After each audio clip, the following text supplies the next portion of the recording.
mencintai Tuhan, berhenti menghakimi, dan menjadi berkat. Puji nama Tuhan, shalom semua kekasih di dalam Kristus Yesus. Berjumpa lagi dengan saya, Eri Aryani, di channel Living for Christ Indonesia. Puji nama Tuhan, hari ini kami berdoa dan harapan kami semua, kekasih Kristus semua dalam keadaan sehat, damai sejahtera, dan tentunya penuh dengan sukacita dan tetap semangat. Hari ini Living for Christ Indonesia ada di kota Cilacap, saudara. Dan tentunya hari ini kita akan mendapat satu kesaksian yang luar biasa, yang menguatkan iman kita. Dan hari ini ada seorang hamba Tuhan yang luar biasa Tuhan pakai.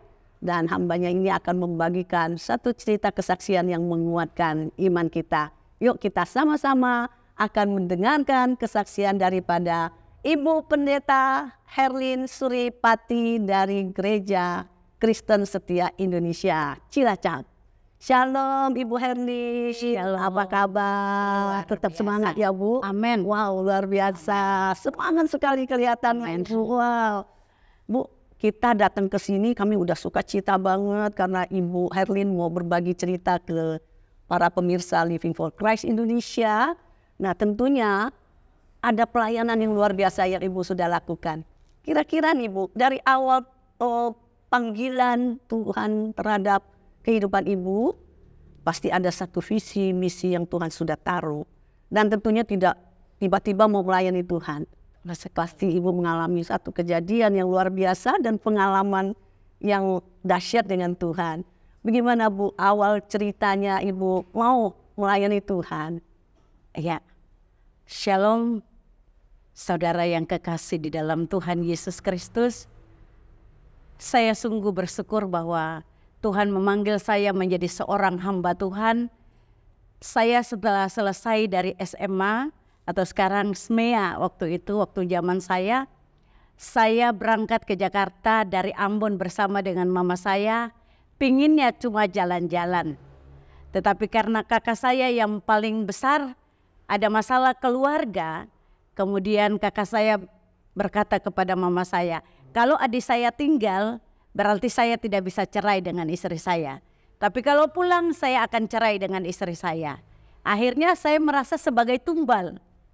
Dan karena saya merasa sebagai tumbal, saya tinggal daripada kakak saya cerai, ya saya tinggal saja di Jakarta. Tetapi dengan berjalannya waktu, apa yang saya bayangkan itu tidak sesuai dengan harapan saya. Akhirnya saya merasa istri kakak saya itu jahat. Saya yang biasanya anak manja, melakukan hal-hal yang saya pingin lakukan sesuatu saya harus lakukan. Saya tinggal dengan kakak saya diperlakukan tidak baik, akhirnya saya kabur dari rumah waktu itu di Cempaka Mas. Saya kabur, saya pergi ke kakak saya yang notabene adalah seorang hamba Tuhan di sekolah teologi. Waktu itu saya lari, saya pergi ke situ, lalu saya dibilang sama kakak saya, kamu mau pulang atau kamu mau masuk teologi? Terus saya katakan, oke, saya mau masuk sekolah teologi. Lalu saya mengambil keputusan untuk masuk sekolah teologi. Singkat cerita, saya lulus dari teologi. Saya berdoa selama saya sekolah, saya ingin pelayanan ke Cilacap, Jawa khususnya. Dan waktu saat itu setelah lulus dari sekolah teologi, saya tidak ditempatkan langsung di Jawa, tapi Tuhan menempatkan saya di Jakarta, tetap di Jakarta melayani di salah satu yayasan yang itu juga punya sekolah. Kemudian berjalannya waktu 8 bulan kemudian saya ditawarkan oleh rektor saya. Kamu kan doanya untuk Jawa, apa kamu mau ke Jawa? Ya, saya pengen ke Jawa. Saya mengambil keputusan untuk ke Jawa dan semua orang katakan, ngapain kamu ke Jawa? Mau ngapain? Apakah sudah ada gereja di sana? Saya diutus ke sini untuk menggantikan teman saya. Katanya punya gereja. Tapi waktu saya datang ke Jawa, ternyata teman saya itu juga pindah organisasi, pindah juga dengan bangunan, dengan semuanya. Jadi saya harus melayani dari awal.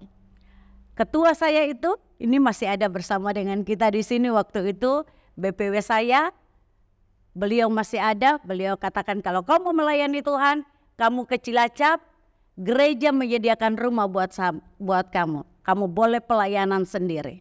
Oke, saya mengambil keputusan, saya mau. Saya tinggal sendiri, saya melayani di situ. Saya pertama kali melayani, saya bawa traktat yang namanya traktat Jalan ke Surga. Saya jalan dengan traktat itu, di mana saya mendapatkan orang, saya duduk. Kalau dia duduk di emperan toko, saya juga duduk dengan dia. Saya ceritakan siapa Tuhan Yesus, tetapi dengan bahasanya mereka, Islamologi. Saya berbicara dengan dia. Jadi ibu itu mulai merintis gereja itu belum ada jemaat? Belum ada sama sekali. Sama sekali belum ada. Sama sekali nggak ada. Dan ibu mulai mencari jiwa itu justru keluar. Membagikan traktat. Dan kebanyakan mereka yang memang bukan agama Kristen. Bukan. Di Cilacap ini. Iya. Wow, luar biasa. Seperti itu. Dengan berjalannya waktu saya bilang Tuhan saya butuh seorang teman untuk melayani bersama-sama dengan saya. Tuhan kasih saya seorang teman, hari ini juga saya membawa beliau bersama-sama dengan saya. Majelis gereja, orang yang cinta Tuhan dan dia seorang guru. Saya berdoa 3 hari, kami bertemu di Rita Mall. Lalu bertemu secara tidak sengaja, berkenalan, saya mulai berbicara dengan beliau. Beliau yang memperkenalkan kepada orang-orang Kristen yang ada di Cilacap. Saya nggak punya siapa-siapa, saya tidak tahu kemana saya akan pergi waktu itu. Karena saya cuma dikasih rumah, saya diperkenalkan dengan 2 atau 3 orang, selanjutnya saya tidak tahu saya mau kemana. Kebetulan saya bertemu dengan ibu ini setelah saya berdoa. Ibu ini mulai memperkenalkan orang-orang yang ada di Cilacap buat saya.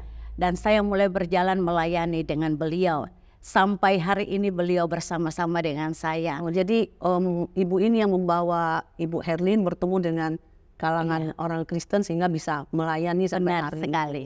Nah, dan ibu ini beliau ini belum jadi majelis tentunya waktu belum.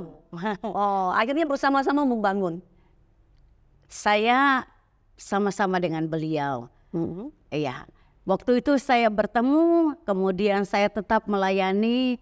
Saya juga singkat cerita, ada satu rekan hamba Tuhan dari Jakarta juga datang ke Cilacap. Mereka membawa kami bersama-sama dengan teman-teman dari, ada di sini juga Pak Gunawan. Kami semua melayani bersama-sama.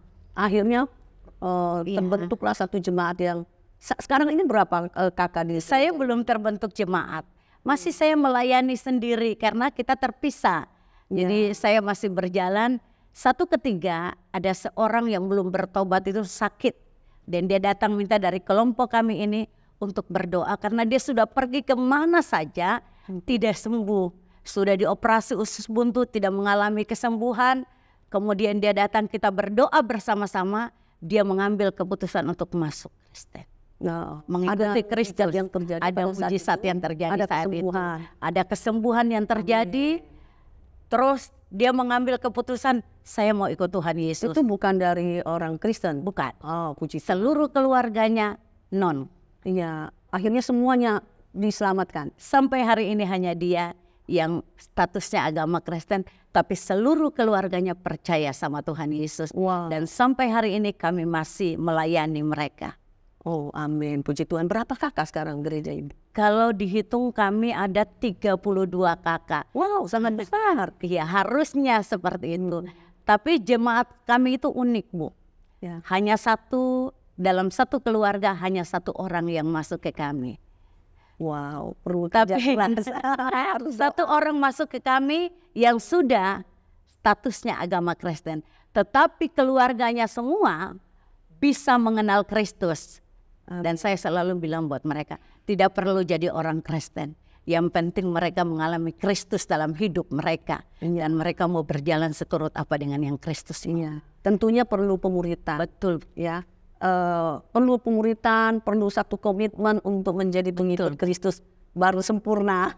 Betul. Dan menjadi saksi Kristus tentunya ya. Benar sekali. Dari 1 orang kita percaya 1 keluarga diselamatkan. Amin. Itu karena dari kesaksian hidup dari hambanya yang sudah menjadi orang Kristen tentunya. Nah, di gereja itu apakah segala kebutuhan dari Ibu Pendeta Gereja GKS ini terpenuhi dari semua jemaat yang hadir? Saya percaya berkat itu datangnya dari Tuhan. Amin, amin. Karena kita melayani bukan dilihat dari berkatnya. Maka saya sendiri, kadang saya dengan majelis gereja saya ini yang saya bawa hari ini bersama-sama dengan saya, kami berdua melayani, kami bahkan memberikan apa yang kami punya buat jemaat. Amin. Karena kami melayani itu pemulung, nelayan, pelacur, kami layani. Amin, amin. Bahkan kami masuk di daerah-daerah seperti ini. Dan sampai hari ini Tuhan masih izinkan kami melayani di daerah. Kelihatannya Ibu melayani di daerah yang tentunya banyakkan non-Kristen. Benar. Apakah Ibu mengalami tantangan? Oh, banyak sekali, Bu. Satu ketika saya bersama majelis saya ini masuk pelayanan dalam daerah pelacuran. Dan waktu kami masuk, kami dengar ada yang berkata, bunuh saja, bunuh saja. Kami berdua, bagaimana kami sudah diserang, kami sudah dikurung. Tetapi mujizat Tuhan terjadi bagi kami berdua bisa keluar dengan selamat dari tempat itu. Dan kami dibela oleh orang-orang sekitar situ. Itu hal yang luar biasa yang kami berdua alami. Dan kami masih hidup sampai saat itu karena anugerah Tuhan. Amin. Tentunya mengalami tantangan ya. Dan Tantangan banyak orang luar yang tidak biasa. mau orang menjadi pengikut Kristus. Benar, Bu. Wow, luar biasa. Kemudian Ibu ini bergerak di dalam satu gerakan visi tentunya. Iya. Visi misi yang Ibu lakukan apa aja, Bu? Kami saat ini yang pertama kami mau supaya orang-orang banyak yang mengenal Kristus, itu yang pertama. Dari tidak mengenal Kristus, mereka harus mengenal Kristus. Siapa Yesus yang sebenarnya. Yang kedua, kami juga punya visi untuk melayani orang-orang sakit. Dan ini sekarang kami layani. Kemudian untuk pemulung dan nelayan, di situ kami melayani untuk mereka supaya nama Kristus dipermuliakan di tempat itu. Karena kami beranggapan bahwa tidak perlu, sangat perlu orang menjadi Kristen. Tetapi percuma kalau cuma sekedar Kristen, agama Kristen. Karena saya selalu menekankan kepada mereka bahwa menjadi agama Kristen itu tidak baik. Tetapi kita perlu menjadi orang Kristen. Bagaimana kita menjadi pengikut Kristus, sifat, karakter kita menunjukkan Kristus dalam hidup kita. Sehingga orang lain melihat kita, mereka dapat merasakan kehadiran Kristus dalam hidup kita. Amin, betul. Iya. Jadi betul-betul menjadi Kristen yang lahir baru, yang sejati, bukan hanya di KTP ya. Benar, Bu. Bu. Tentunya pasti Bu Herlin ini dengan begitu semangat menceritakan kesaksian ini. Oh, Ibu mengalami Tuhan.